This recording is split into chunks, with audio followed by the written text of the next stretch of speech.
Ayer diversas personalidades del ámbito de la izquierda, como por ejemplo Eduardo Garzón o Íñigo Errejón, se hicieron eco de un informe del Peterson Institute del año 2016, no es que hayan ido a buscar algo demasiado actual, para desacreditar la riqueza, la acumulación de riqueza en Occidente y en particular en España. ¿Por qué razón? Porque este informe del Peterson Institute mostraba que un porcentaje significativo de los 1.000 millonarios que existen hoy en nuestras sociedades son 1.000 millonarios porque han heredado su riqueza. En el caso de España era más de la mitad de la riqueza de los 1.000 millonarios procedía de las herencias. Y por tanto empezaron a decir que los ricos eran ricos no por mérito, sino por herencia, y que en consecuencia había que implantar un impuesto sobre sucesiones tremendamente confiscatorio, porque no había derecho que una persona pudiese disfrutar de una buena vida simplemente por haber heredado la riqueza de sus progenitores. Pues bien, este argumento tiene varios agujeros, entre ellos la legitimidad de la herencia, que estas personalidades cuestionan siempre de raíz y que desde luego no es per se cuestionable. La herencia es simplemente una disposición de la propiedad privada de un señor que decide transferirle esa propiedad privada cuando muere a una tercera persona, que normalmente son sus hijos, pero podría ser cualquier otra persona. Y de la misma manera que yo le puedo regalar mi propiedad privada a quien quiera, o se la puedo vender, o la puedo destruir porque es mi propiedad privada, ¿cómo no se la voy a poder traspasar a un tercero en el momento en el que yo fallezca? Ese es un agujero, si lo queremos doctrinal, un agujero filosófico en la argumentación de estas personalidades, pero el mayor problema que tenían quienes utilizaron este informe del Peterson Institute para cargar contra la riqueza, contra los ricos en España y en Occidente, es que esencialmente no se leyeron el informe, porque el informe era un informe bastante favorable y bastante optimista con respecto a la acumulación de riqueza en Occidente. Los tres principales mensajes de este informe eran los siguientes. Primero, a mayor dinamismo empresarial y por tanto a mayor libertad económica en una sociedad, menor es el porcentaje de la riqueza de los ricos que procede de la herencia y mayor es el porcentaje de la riqueza que procede de la creación de empresas. Por ejemplo, en Estados Unidos el porcentaje de la riqueza heredada no llega al 30%, frente al 50, más del 50% o el 60% en España y Alemania.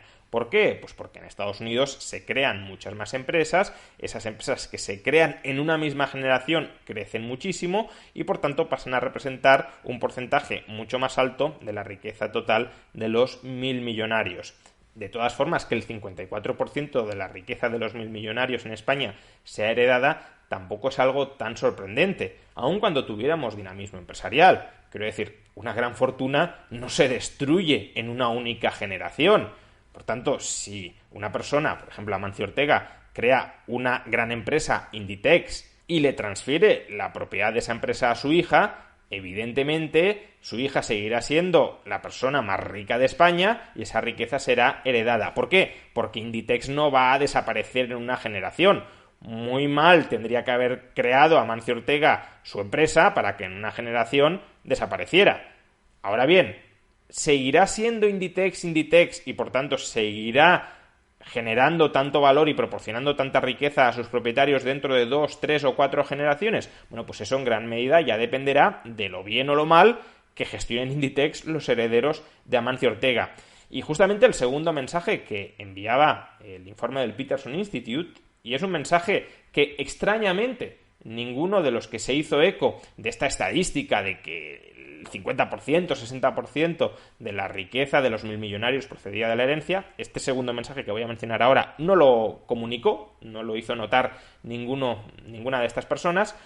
es que en 3 generaciones el peso de la riqueza heredada prácticamente se esfuma en todas partes, tanto en Estados Unidos como en Europa. Los 1.000 millonarios que heredan su riqueza son esencialmente 1.000 millonarios de segunda generación, es decir, los herederos directos de la primera generación que constituyó la empresa. En Estados Unidos el 60% de los 1.000 millonarios que han heredado su fortuna, que recordemos era en torno al 30% del total de la riqueza de los 1.000 millonarios en Estados Unidos, pues el 60% de ese 30% son de segunda generación, pero ya solo un 23-24% de tercera o un 4, 5, 7, 8% de cuarta y de quinta generación. Y lo mismo en Europa. En Europa en torno al 50% son de segunda generación y en torno al 15, 10 de tercera, cuarta generación. Por tanto, conforme van pasando los años, evidentemente el peso de la herencia se va diluyendo mucho. ¿Por qué? Pues porque sí se van creando nuevas empresas que reemplazan a las anteriores, que son heredadas y que, como son empresas que van quedándose desfasadas, entre otras cosas porque sus propietarios no son capaces de mantenerlas en vanguardia, pues esa riqueza va perdiendo peso y la va ganando las nuevas empresas que son creadas por nuevas generaciones. Pero aquí, repito, lo esencial, lo crucial, es que una economía dé oportunidades, abra, mejor dicho, oportunidades para que se puedan crear nuevas empresas que desbanquen a las existentes. El dinamismo empresarial está en la clave de qué porcentaje de la riqueza total es heredada o no es heredada. Y tercer mensaje, que se callaron los que divulgaron este gráfico del informe del Instituto Peterson y que no leyeron o no trasladaron a la opinión pública otras informaciones también de ese mismo informe del Instituto Peterson, es que la situación ha mejorado en los últimos 20 años, desde la década de los 90. En la década de los 90, en Estados Unidos, la mitad de la riqueza era heredada. Hoy en día, como hemos dicho, está por debajo del 30%, la mitad de la riqueza de los 1.000 millonarios. En el caso de Europa, era en torno al 70%. Hoy es en torno al 50-55%. Y lo mismo en otras economías desarrolladas no europeas ni estadounidenses. Por tanto, si acaso, está habiendo más movilidad social entre los 1.000 millonarios, no más concentración dinástica de la riqueza. Y es que solo hace falta leer el propio informe. El informe lo que dice es: la riqueza cada vez más es creada por uno mismo, incluso en economías desarrolladas. El rápido crecimiento del número de 1.000 millonarios que se han hecho a sí mismos alivia, matiza algunas de las preocupaciones que generó el economista Thomas Piketty sobre que los retornos, la rentabilidad del capital, podían crecer más rápido que la renta. De hecho, la extrema riqueza es creada y destruida en Estados Unidos más o menos a una tasa constante, de manera que la edad media de los negocios, de las empresas que están detrás de las fortunas estadounidenses, es hoy la misma que en el año 2001. Es decir, que no es que la riqueza cada vez esté más envejecida o esté más en manos de dinastías, sino que se crean y se destruyen negocios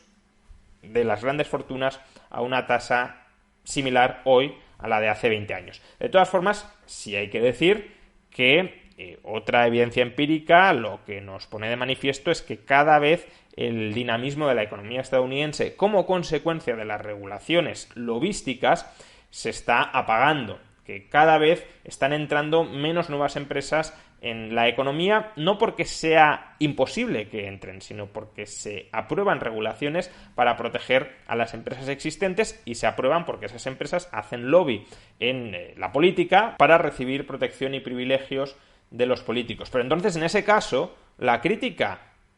desde una posición de izquierdas que podría compartir cualquier liberal contra la riqueza heredada no debería ir en la dirección de aprobemos impuestos que rapiñen la riqueza heredada con independencia de si el origen de esa riqueza heredada es legítimo o ilegítimo. El mensaje debería ser: eliminemos todas las restricciones, todos los costes regulatorios que dificultan el dinamismo empresarial, que dificultan la creación de nuevas empresas, para que las nuevas empresas creadas por los nuevos empresarios desbanquen rápidamente a las empresas viejas y heredadas de las antiguas fortunas. No creemos dinastías por el hecho de generar a través de la regulación monopolios privados que son transferidos entre generaciones, sino disputemos la posición de esas grandes empresas hoy existentes que serán legadas a las futuras generaciones por sus propietarios actuales a través de la creación desde abajo de nuevas pequeñas empresas que se convierten rápidamente en grandes empresas y desbancan, expulsan a las existentes. Ese debería ser un mensaje de izquierdas, también liberal, muy compatible con lo que dice el informe del Instituto Peterson, pero simplemente coger un gráfico del Instituto Peterson, descontextualizarlo y decir que la riqueza es injusta porque es heredada sin pararte a reflexionar si el origen de esa herencia es legítimo o es ilegítimo, o sin analizar cuán perdurable es ese porcentaje de riqueza heredada a lo largo de generaciones, que como hemos visto es bastante difuso, pues es simplemente populismo de la peor especie para enervar a los ciudadanos y generar un resentimiento interclasista, tal como lo podrían decir ellos, un enfrentamiento entre ciudadanos que han constituido honestamente su riqueza y otros ciudadanos que creen que los primeros la han constituido ilegítimamente porque toda la riqueza o casi toda es heredada, que en última instancia se carga la armonía social y se carga las bases de la cooperación, eso sí, dotando de mayor poder al Estado para robar arbitrariamente a través de impuestos o para establecer regulaciones de nuevo arbitrarias que le permitan incrementar su control sobre la sociedad. Y de eso va gran parte del discurso que escuchamos en muchos políticos de izquierdas. No en promover una mayor igualdad que sea respetuosa con la libertad de los ciudadanos, sino en utilizar la igualdad como excusa para redoblar los poderes absolutos que tienen los estados dentro de nuestras sociedades.